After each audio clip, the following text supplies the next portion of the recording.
और मैंने बहुत शांति से, प्लीज मैडम प्लीज, मैंने अभी देखिए मैंने 4 बार सुना पर्दाफाश पर्दाफाश पर्दाफाश, मुझे लगा सच में कोई पर्दाफाश होगा आज।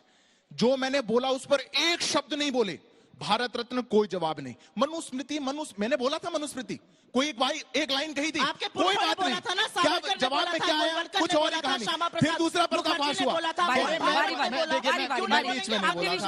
मुझे पता है डर बहुत अच्छा लगता है, ऐसे मत करिए, अरे बोलने दीजिए, एक बार भी नहीं बोले, थोड़ा डर है। देखिए उनको पता है कि मिसाइल आने वाली है तो पहले ही रोक रही है, रोकिए मत। दूसरी बात क्या कही, कह रही मैं पर्दाफाश करती हूँ, मैं पर्दाफाश करती हूँ, मैं पर्दाफाश करती हूँ। अब सुनिए ना मैडम, मैं पर्दाफाश करती हूँ, जो आप आगे बोलने वाले हैं उसका, जो बोला नहीं उसका भी पर्दाफाश। अब मैं इनका पर्दाफाश कर देता हूं। क्या कह रही है, आपने कहा कि अंबेडकर के पुतले आपने फूके, आप लोगों ने अंबेडकर को ऐसा किया। हमारी पार्टी 1980 में बनी, हमारी पार्टी 1980 में बनी, हम अंबेडकर का पुतला फूक रहे थे।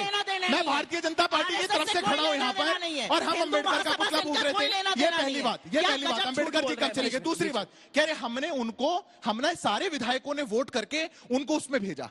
2 बार चुनाव हराने गए थे, और उससे महत्वपूर्ण और गंभीर बात आपको बता देता हूं, जिन्होंने उनको चुनाव हराया उसको पद्म भूषण दिया। बाबा साहब को भूल गए थे, याद रहे नेहरू जी, याद रहे इंदिरा जी, याद रहे राजीव जी, जिन्होंने बाबा साहब को चुनाव हराया उन तक को पद्म भूषण दे दिया। मैं कहता हूं पद्म भूषण, पद्म विभूषण, कोई तो औहदा देते। 51 मॉन्यूमेंट और 49 ऑर्गेनाइजेशन, ये नेहरू गांधी खानदान के नाम पर है। बताइए अंबेडकर के खानदान पे कितने, अंबेडकर जी के नाम। ठीक है, जवाब दे रही है, छोटा जवाब। आप अंबेडकर जी के नाम पर इस देश के अंदर केवल राजनीति करते रहे, अपमानित करते रहे। नेहरू जी को भारत रत्न मिला, इंदिरा जी को मिला, लेकिन अंबेडकर साहब को वीपी सिंह की सरकार में जाकर भारत रत्न मिला। ऐसा पहले तो मैं इस बात का पर्दाफाश कर दूं, जो इन्होंने 2 बार चुनाव हराने की बात कही। भाई अंबेडकर जी का लिखित डॉक्यूमेंट है, पार्ट ऑफ डॉक्यूमेंटेड हिस्ट्री है, जहां में उन्होंने चिट्ठी पर लिखा है सावरकर और डांगे ने मुझे मिलकर चुनाव हराया। ये उनका लिखित डॉक्यूमेंट है, अंबेडकर जी की चिट्ठी है। थोड़ा पढ़े लिखे होते व्हाट्सएप को छोड़कर तो ये भी पता चल जाता।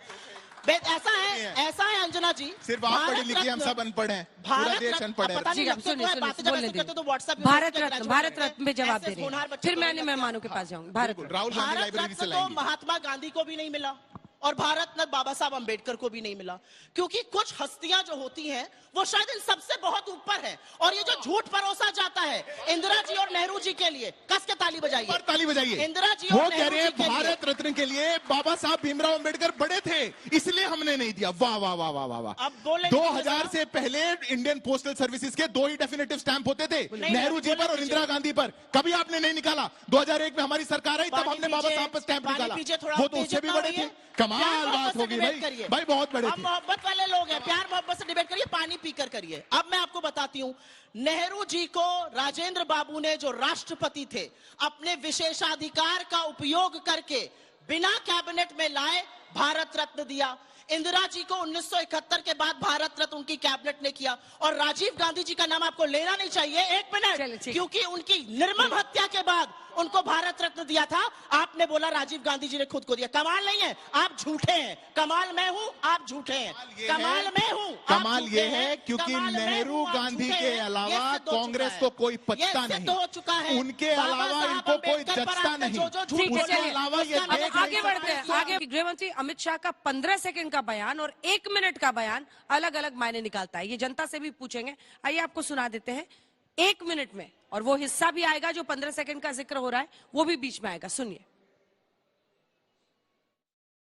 मान्यवर, अभी एक फैशन होगा है अंबेडकर अंबेडकर अंबेडकर अंबेडकर अंबेडकर अंबेडकर। इतना नाम अगर भगवान का लेते हैं तो 7 जन्मों तक स्वर्ग मिल जाता। अच्छी बात है ना। सुनिए तो, सुनिए ना, आप सुनिए ना, मैं बताता हूं।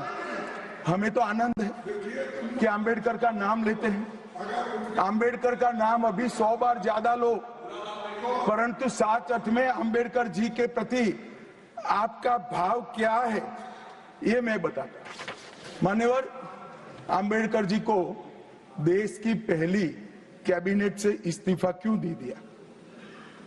अंबेडकर जी ने कई बार कहा कि अनुसूचित जातियों और जनजातियों से हुए व्यवहार से मैं असंतुष्ट हूं। सरकार की विदेश नीति से मैं असहमत हूं और आर्टिकल 370 से मैं असहमत हूं। इसलिए वो छोड़ना चाहते थे, उनको आश्वासन दिया गया, आश्वासन पूरा नहीं हुआ, उन्होंने इग्नोरेंस के चलते इस्तीफा दे दिया। और एक श्री BC रॉय ने पत्र लिखा कि अंबेडकर और राजा जी जैसे दो महानुभाव मंत्रिमंडल छोड़ेंगे तो क्या होगा। तो नेहरू जी ने उनको जवाब में लिखा है, राजा जी के जाने से तो थोड़ा बहुत नुकसान होगा, अंबेडकर के जाने से मंत्रिमंडल कमजोर नहीं होता है। आंकड़े हैं, आम आदमी पार्टी को 26.5% मिल रहा है, तो ये निश्चित तौर पर आम आदमी पार्टी के लिए चिंता का सबब होना चाहिए, क्योंकि दिल्ली के विधानसभा के चुनाव में उनको 53% वोट मिलता है, 53-54% वोट मिलता है। अगर उसको 26% की बात आ रही तो काफी कम उस लिहाज से, और बीजेपी नेक टू नेक है 22% के आसपास। लेकिन जो दूसरा सवाल ज्यादा महत्वपूर्ण, और मुझे लगता है कि जिन लोगों ने बाबा साहब अंबेडकर की पुतले जलाए, जिन लोगों ने बाबा साहब अंबेडकर के मॉक शव यात्राएं निकाली, जिन लोगों ने बाबा साहब अंबेडकर को गालियां दी, जी भर के गालियां दी जब हिंदू कोड बिल आया था और उसके पहले की बात है, आज अगर वो बाबा साहब अंबेडकर को अपनाने की बात कर रहे हैं तो मुझे लगता है भारत के लोकतंत्र की सबसे बड़ी जीत ये है। भारत के संविधान की इससे बड़ी जीत नहीं हो सकती है। और सबसे बड़ी बात क्या है, अगर आप बाबा साहब अंबेडकर को मानते हैं, उनका सम्मान करते हैं, तो उस संविधान का सम्मान करना सीखना पड़ेगा। लेकिन अगर आप 29 नवंबर 1949 से 2015 तक अगर आप देखें, आरएसएस ने लगातार यह कहा है कि भारत का संविधान उनको मंजूर नहीं है। यहां तक कि 2000 में जबकि सुदर्शन प्रमुख बनते हैं, प्रमुख हुए, तब वो कहते हैं, जब उनसे सवाल पूछा गया कि आपको भारत का संविधान मंजूर है, बोले नहीं मंजूर है। कहा कि this has to be scrapped. 2007 में जब उनसे पूछा गया आरएसएस प्रमुख से, तब भी उन्होंने कहा कि उनका यह संविधान मंजूर नहीं है। 2015 में भागवत से पूछा गया, भागवत ने कहा कि हमें संविधान का रिव्यू होना चाहिए। और अभी हाल तक प्रधानमंत्री के एडवाइजरी कमेटी के चेयरमैन थे, जिनकी मृत्यु हो गई, उन्होंने कहा कि नया संविधान चाहिए। तो इस चुनाव के अंदर अनंत हेगड़े, लल्लन सिंह, अरुण गोविल, ये कौन लोग हैं? ये सब भारतीय जनता पार्टी के नेता थे। सबने कहा कि ये संविधान हम बदल देंगे अगर 400 सीटें आई। मैं जवाब देता हूं। आप आज मजबूर हैं उस संविधान को नमन करने के लिए, बाबा साहब अंबेडकर को अपनाने के लिए। ये भारत के लोकतंत्र की जीत है, और अब दुनिया की कोई ताकत, वही आरएसएस अगर चाहे तो संविधान को बदलना तो नहीं बदल सकती। 2024 ने क्या आपको डरा दिया है? क्योंकि आपने भी देखा कि आरक्षण के मुद्दे पर आप ही के नेताओं के बयान ने आपको मजबूरी वाली स्थिति में ला दिया है उत्तर प्रदेश में। देखिए, जवाब दीजिए, इसी वजह से आप लोग इतने अग्रेसिव हुए हैं। देखिए अंजना जी, हमारे अग्रेसिव होने का कारण तो सिर्फ ये है कि देश की जनता को भ्रमित नहीं किया जाना चाहिए। अभी आशुतोष जी जो बात कह रहे हैं ना कि अंबेडकर जी का सम्मान तो वो करेंगे जो संविधान का सम्मान करते हैं। जिन लोगों ने संविधान को रौंदा, एक शब्द नहीं बोल पाए। अगर इमरजेंसी का दौर होता, आशुतोष जी यहां खड़े होकर भाषण नहीं दे रहे होते। अब ये कमरे में बंद होते हैं अंदर बैठे, और इनका इतिहास लिख लिया होता पूरा, कहां रहते हैं, कहां जाते हैं, पुलिस लेके आई होती, पुलिस लेके जाती। जिनके साथ में खड़े हैं ना, जो कह रहे हैं संविधान को रौंदा, आरजेडी वाले, इनके पिताजी, इनकी पार्टी के जो शीर्ष नेता है लालू जी, उनको अपनी बेटी का नाम मीसा रखना पड़ गया था, क्योंकि उनको जेल में जाना पड़ा मीसा कानून के। लालू जी के बीच में, ये गलत बात है। दूसरी बात, आपके बीच में नहीं बोला किसी ने, ये गलत बात। बारी बारी आदरणीय लालू जी, ठीक है, मीसा जी का नाम नहीं रखा गया क्या? रखा गया था, ठीक है, तो वही बता रहे। खतरनाक स्थिति इन भाजपाइयों ने कर दिया है। लड़ाई यहाँ है। संविधान के सम्मान की बात देखते, ज्यादा पुरानी बात नहीं करते। दो अंकल हैं फॉरेन में, एक है जॉर्ज सोरोस, एक है सैम पित्रोदा। ये वाले भी बहुत प्रिय हैं। इनने क्या ट्वीट किया 2024 के अंदर?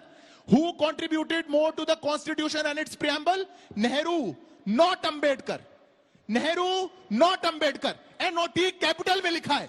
ये जो पार्टी यहां खड़े होकर के बाबा साहब भीमराव अंबेडकर के कंट्रीब्यूशन को भी चुकलाना चाहती है, सिर्फ किसके लिए? नेहरू जी के लिए। तब अपमान नहीं लगा था। अभी इस साल हमारी सरकार ने कन्नौज में मेडिकल कॉलेज था, उसका नाम था अंबेडकर मेडिकल कॉलेज।